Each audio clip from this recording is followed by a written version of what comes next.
Hello, my curious cats, and welcome back to another episode of the Psychology Podcast, the podcast for all the info on psychology's most questionable history.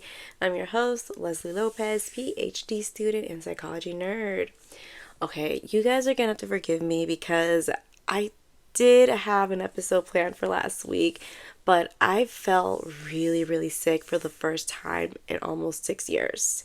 Like, I hadn't been sick in almost 6 years until last week, so I guess I was kind of due for a big one, and it just happened to come in last week, and it was so bad. Like, I didn't have a voice. Like, there was literally nothing going on. I couldn't speak, which was torture for me. But because I didn't have a voice, there was no way for me to record like at all. So you guys are gonna have to forgive me for that. But we are back on regular scheduled programming now. So thank you for tuning in again. And I'm sorry about that. But speaking of being sick, you know who else is sick? Homosexuals. Or at least that was the consensus back in the 1950s by the US government. We are officially in June, my curious cats, which means it's Happy Pride Month. I thought we would kick off Pride Month with a little American history on the injustice of the LGBTQ community in the US. This week, we're learning about the Lavender Scare, a moral panic about homosexuals having the mental capabilities, or not, to properly work in the US government in the 1950s that led to a mass job dismissal across the country. So, if you're a little bit insane in the men brain like me, get cozy tozy and let's jump into it.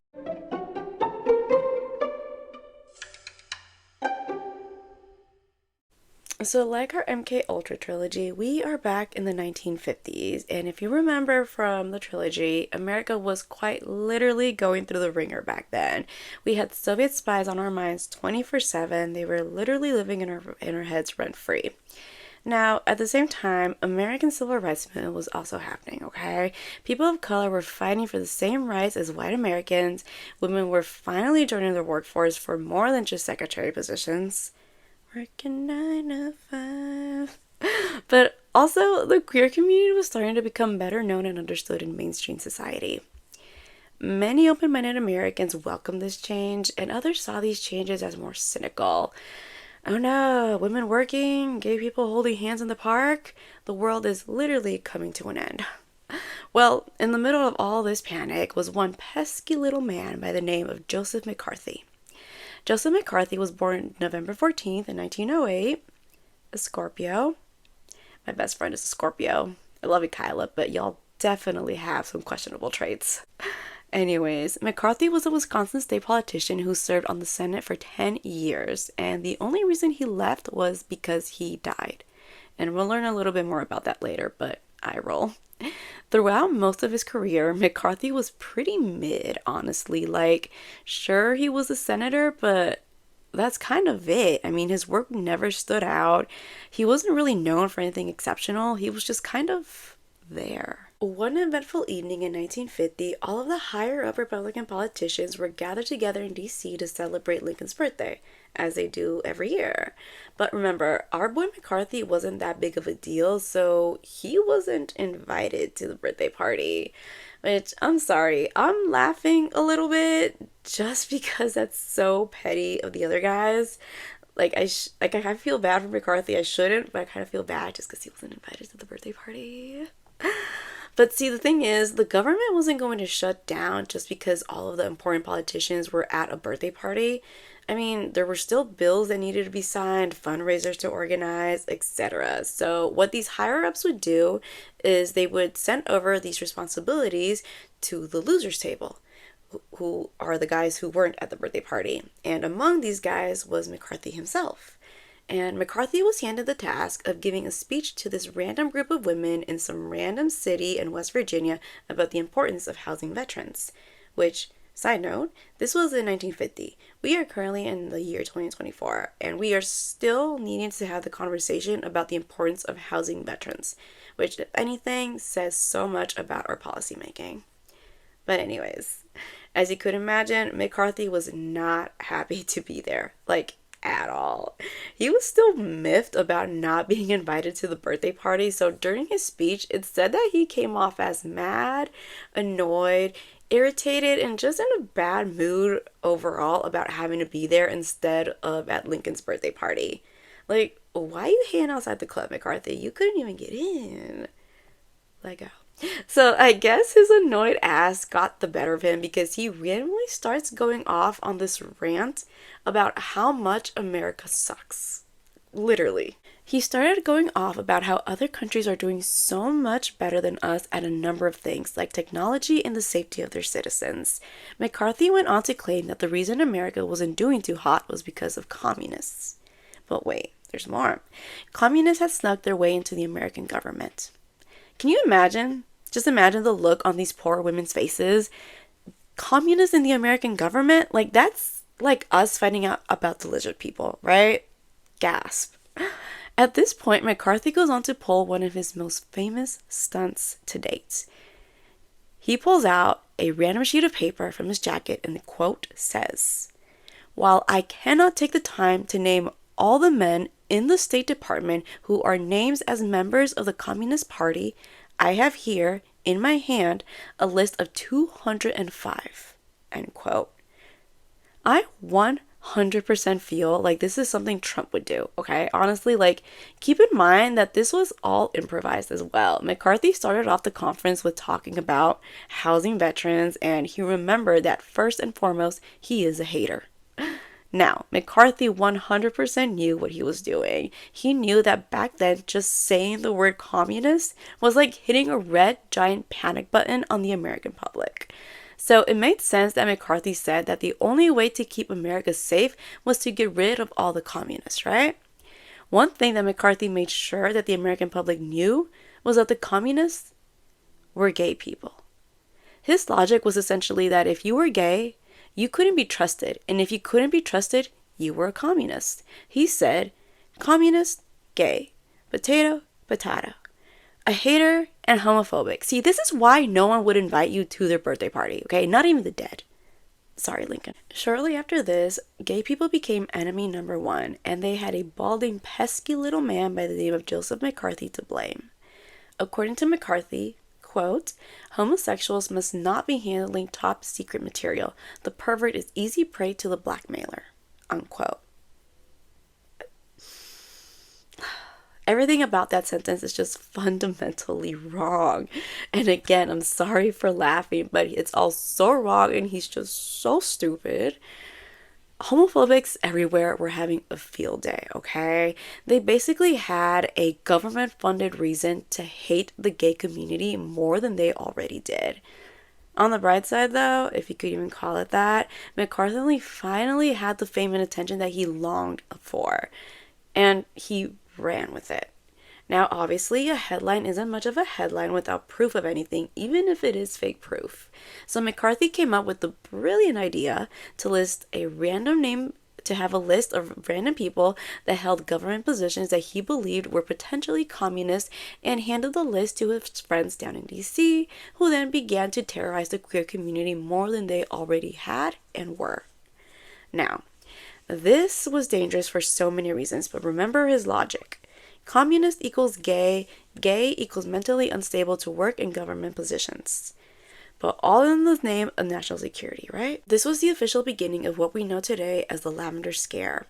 It was called the Lavender Scare because back in the 1950s, homophobes used to call gay men lavender lads. Which honestly is so sad because that would make a really good name for like a band today or like a local basketball team or I don't know. I dated a pro basketball analyst for a while and didn't really learn anything. Go sports. So February of 1950, McCarthy finally got his 15 minutes of fame when he spoke at the U.S. Senate. At this conference, he introduced a little something called Case 14 and Case 62, which again, I feel like this is so something that Trump would do because these weren't even real cases. It was all made up, okay? But in some weird twisted way, it was kind of smart because it made people think, oh my gosh, there must be at least 62 communists, aka homosexuals, working at the government? Gasp. Eye roll. McCarthy went on to say that he believed gay people would be converted to communism because, quote, practically every active communist is twisted mentally or physically in some way. Look, it makes no fucking sense, I know, but neither is anything the Orange Man says, and here we are, almost 75 years later. Part of the reason people ate it all up was because McCarthy was very vague about it. He never name dropped, so there was no proof that it could or couldn't be true.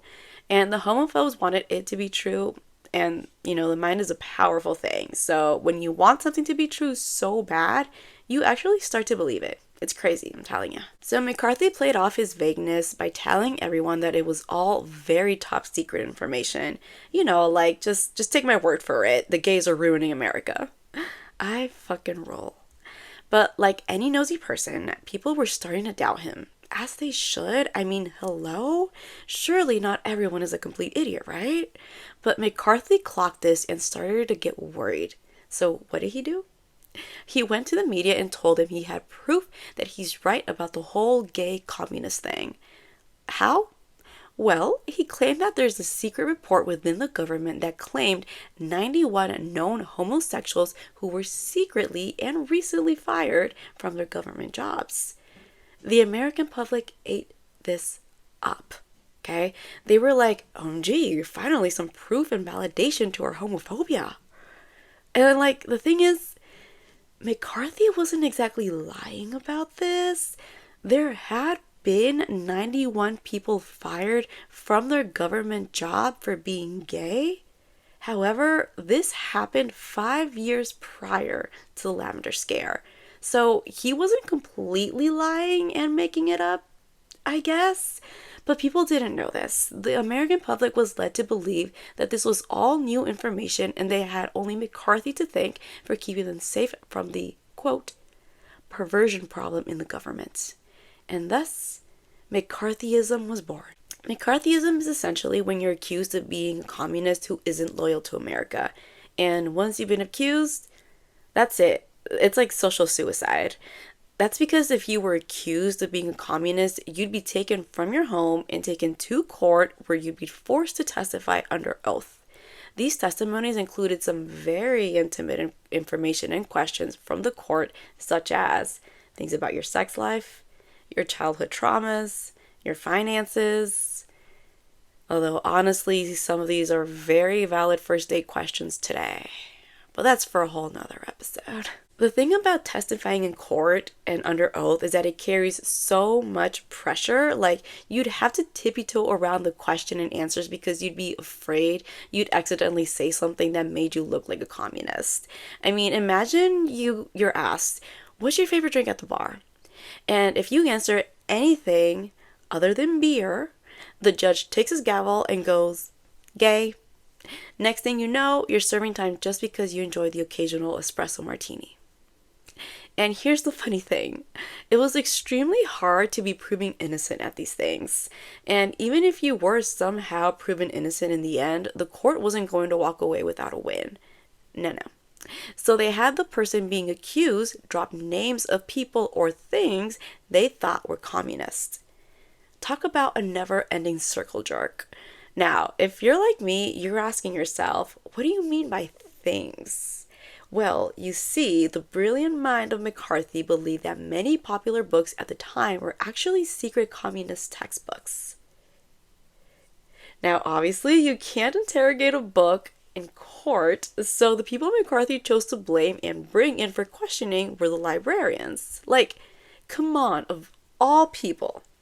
It's like, sir, this is the cat in the hat, okay? Like, this is the cat in the hat. Not sure what this has to do with communism, but okay. And like, the thing is, as I mentioned, if you were found innocent, you'd be forced to give names of employees that you believed were communists, and if you didn't name anyone, it meant that you were the communist. Now, I don't know about you, but me personally, I'd be name dropping my least favorite coworker for a sandwich. I'm just saying. Everything seemed to be smooth sailing for McCarthy at this point. The man was on a pedestal and no one could tear him away with the jaws of life. But, as the old saying goes, everything must come to an end. You see, people slowly started taking a closer look at McCarthy's personal life, and I guess that's just the price of fame. You see, At the peak of his fame, McCarthy was a 42-year-old unmarried man still living with his mom. Now, there's absolutely nothing wrong with either living with your parents at an older age or being 42 and still single. But McCarthy was using this exact reasoning, just like this, to claim someone was a communist. So naturally, rumors started circulating about McCarthy's own sexuality. Sounds like the call is coming from inside the house. When these rumors began, men would send in letters to the press claiming to have had sexual relations with McCarthy in the past, and McCarthy was not having it.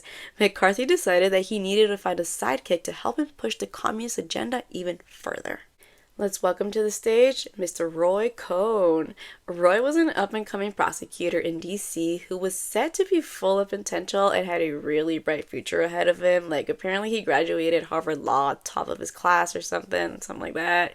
So, of course, he was following all of the DC trends, and that included the main one, attacking communists.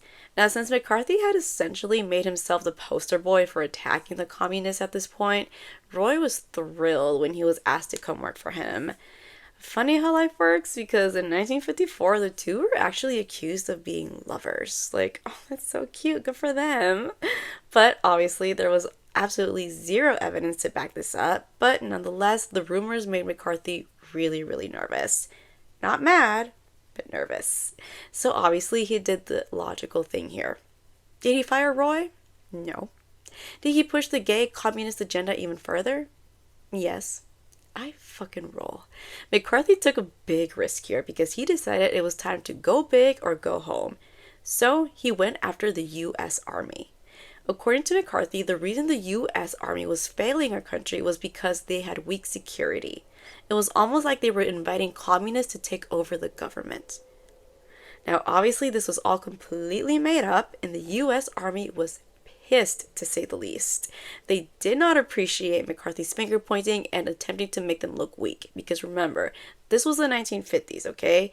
We had just finished a world war, we were in the middle of the Cold War, and America, if anything, was U.S. Army strong.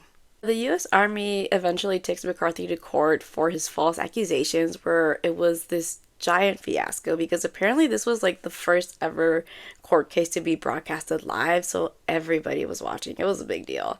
And the court ends up finding McCarthy guilty on all his charges, and he was essentially removed from all communist committees.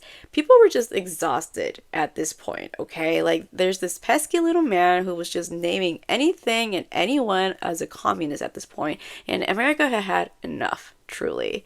Probably his biggest mistake was calling out the army like that. Like, I'm sure he knew better, but with the rumors about him and Roy, it kind of got the best of him, I guess, because he was clearly not in the right headspace when he did this.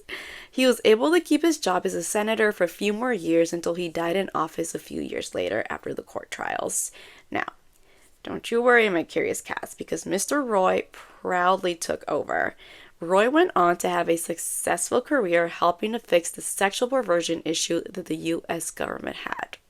Roy himself had faced accusations about being gay his whole time in D.C., and he wanted to fix that. To no one's surprise, when Mr. Roy passed away from AIDS, it was revealed that he had been gay the whole time. Wild, huh? I've said it before and I'll say it again. Homophobia is just internalized insecurity. But anyways, you think that after the McCarthy court trials, they would have eased up on the witch hunt against gay people in the government, right? But no. This is the U.S. government we're talking about. The hunt for gay communists was very much still up and running. Not long after the trials, the U.S. government funded what is called the Hoey Commission. Sadly, it's not what it sounds like, because believe me, if it was, I'd be the first one to sign up. But no, the Hoey Committee was named after its leader, Senator Clyde Hoey, and he and this committee are really what took the Lavender Scare to the next level. After McCarthy, the American public felt lost and confused. They didn't know what to believe anymore. They had no idea who could be and who wasn't a communist, because since McCarthy basically claimed anyone who threw shade at him was a communist. But that's where the Hoey Committee came in. They made sure that the American public didn't lose sight of who the real enemy was: the queer community. It's like, I thought we were over this, but I guess not. They really just wanted someone to blame, and the queer community was a vulnerable group who they found as an easy target. The Hoey Committee came out with a list of potential threats to the US government, aka people who they suspected could secretly be gay. Again with the lists, like, have we learned nothing?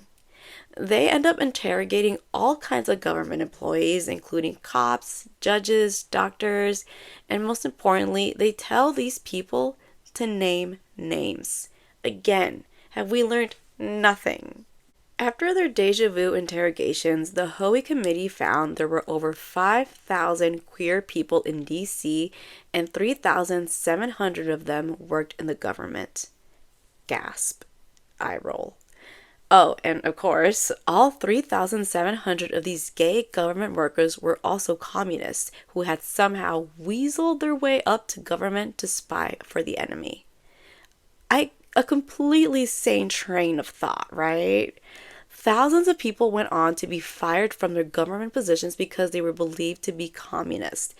Two of the biggest arguments by the queer community is that although the Hoey Committee had come up with the number 3,700, how could they ensure there weren't more? Like, was it possible that someone they believe wasn't a communist was, but they were closeted? And also, for those who weren't closeted, how could they be a communist if they were open about it? Think about it, okay? According to the math, gay equals communist. Therefore, if you're openly gay, you're openly admitting to being a communist, which was a ridiculous argument according to the queer community, because many of these openly gay government workers have been openly gay government workers since before the communist propaganda even was a thing. So how could they be communists sent from the enemy in the first place? Do you see where the math isn't mathing? Gosh, I've always known politicians weren't the brightest, but this is just something else. Despite everything, the government was hell-bent on proving that gay people were mentally ill and therefore could not be trusted in government positions. Sadly, a large number of the American public still held these same beliefs and completely agreed with the Hoey Committee's logic. But then again, there were also a number of people who began questioning not only the committee's logic, but their own beliefs as well. This was especially prominent when professionals in the medical field were called to testify on their innocence. They absolutely refused to be bullied into saying that there was scientific evidence that gay people were a security threat. Not all heroes wear capes. After a number of testimonies, the Hoey Committee released their findings to the public. Their document was called the Hoey Report. Okay, but funny, that's what my college professor said every time I turned in an assignment. Okay, but this report claimed that in the last 3 years, there were 5,000 homosexuals who had government jobs and described these people as weak, mentally ill, unfit, and a threat to national security. Funny enough, the report did include the testimonies of the doctors who defended the queer community, but it followed by calling those doctors delusional with their heads in the sand. Awesome. One line alone in the entire report sealed the fate of the queer community for years to come. It read, "One homosexual can pollute the government office." Now you can imagine the damage that this caused the queer community everywhere. Sadly, there aren't many records that show the damage because once the person was fired, that was it. Everything just stopped. There's virtually nothing that notes the psychological and emotional damage this caused the queer community and their loved ones. Aside from the fact that over 10,000 individuals of the queer community lost their jobs, many had psychological damages after the fact, such as depression and PTSD. Some even went on to take their own lives. Advanced science today shows us how dangerous the stress of discrimination can have on the human brain. We know that it can have an effect on areas such as the amygdala, the corpus callosum, and the brain's gray and white matter. These are all areas that work endlessly to properly regulate our emotions, our cognition, and our muscle memory. things that are essential to living a healthy daily life. And honestly, I get it. This is because this was such a dangerous time to be openly queer that people didn't want their names and their faces to be known, you know? I mean, how could anyone?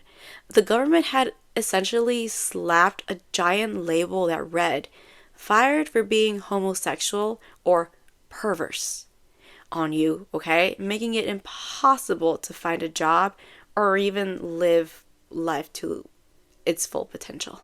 Now, it's really no surprise that the records later came out saying that there is literally no evidence that a queer person could in any way, shape, or form be a threat to national security just for being queer. Shocker, I know. One report said, quote, military intelligence officials could not point to a single example of a gay American citizen who had betrayed classified information, unquote. But it didn't really matter. Honestly, the damage was already done and it felt almost impossible to fight back. It took countless protests, rallies, speeches at Congress, days in court, and even secret societies to make a change. Until finally in 1975, the Lavender Scare finally came to an end. That was the year the Civil Service Commission claimed that you could no longer discriminate against a government employee based on their sexuality, and jobs became slightly safer place. 1975. That is insane to think about. Well, my curious cats, thank you so much for joining me on this week's episode on the Lavender Scare. If you enjoyed this week's episode, please remember to like, subscribe, and follow the podcast on YouTube, Spotify, and Apple Podcasts. Please leave your thoughts in the comments along with any suggestions for future episodes. I want to know what y'all want to know. Remember to follow the podcast on Instagram at the Say Psychology Podcast for news and episode updates. As always, citations will be in the description if you want to check those out. Stay blessed, stay sane, and stay psyched. Happy Pride Month. I love you. Bye.